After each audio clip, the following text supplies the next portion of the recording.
Chers frères et sœurs, Assalamu alaikum wa rahmatullah wa barakatuh. Le thème que nous abordons aujourd'hui s'intitule La patience, la voie certaine de la réussite.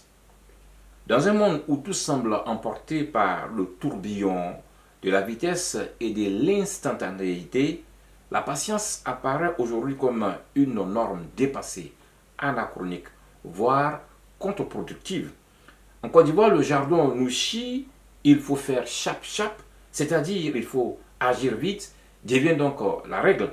Pourtant, la patience est une vertu fondamentale et fortement recommandée par Allah, car aucune œuvre humaine ne peut se construire et aboutir sans patience au préalable.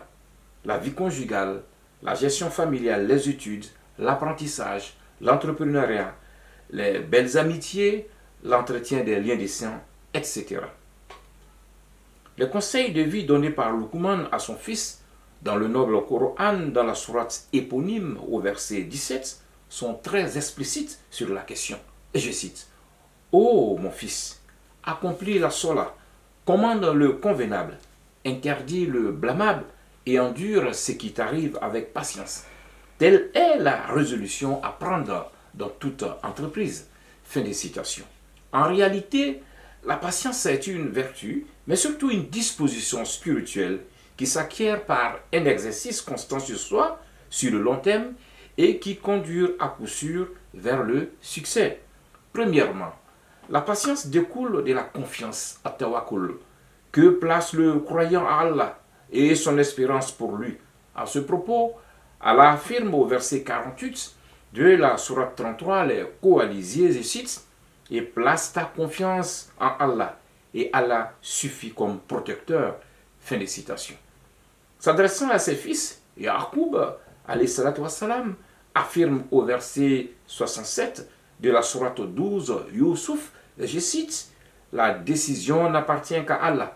En lui, je place ma confiance, et que ceux qui placent leur confiance la placent en lui.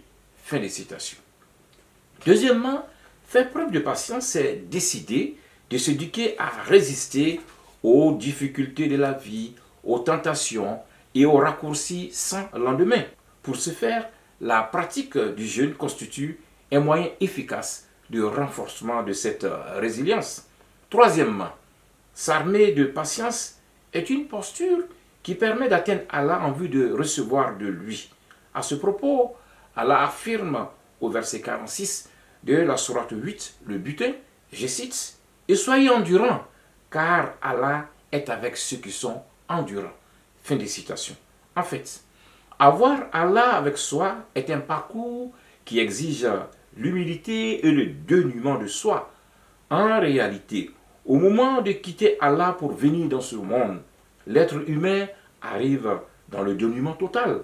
Et au moment d'en partir pour retrouver Allah à nouveau, il est à nouveau dans le dénuement total, sauf muni de ses actes d'adoration et de bienfaisance. Quatrièmement, quiconque fait preuve de patience parvient toujours, grâce à Allah, à ses objectifs avec des résultats au-delà de ses attentes.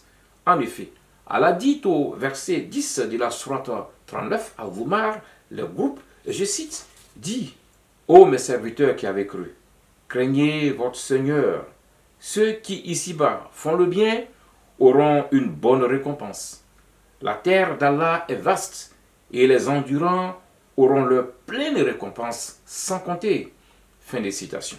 En somme, comme le dit l'adage, la patience est un chemin d'or. Qu'Allah nous accorde la force d'être patient.